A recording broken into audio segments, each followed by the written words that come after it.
Hello guys, তো আজকে আমি আমাদের গ্রামের ইয়েটা দেখাবো।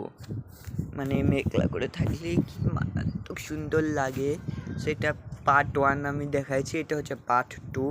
এবার ঘর বাড়িগুলো শুধু মানে কি করে বোঝাবো গাইজ তোমাদেরকে, এত সুন্দর আমাদের হেঁটে দেওয়া গ্রামটা যারা আছো। আর এটা হচ্ছে আমার বাপের গাড়ি, অ্যান্ড এই ম্যাঙ্গো ট্রিটাও আমার বাপের, एंड ये गुआवा ट्री भी, ये कुल का पेड़ भी ये हमारा है गाइस।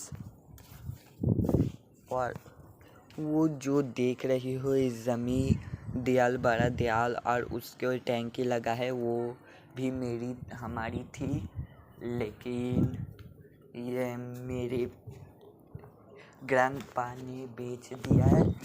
एंड ये भी हमारे पास का ही दूसरा का ज़मीन है। सो ये दूसरे का है, हमारा नहीं guys. And this is very very problem guys. এটা গাইস মানে করে বোঝাবো, এই প্রবলেমটা কি করে ঠিক হবে গাইস।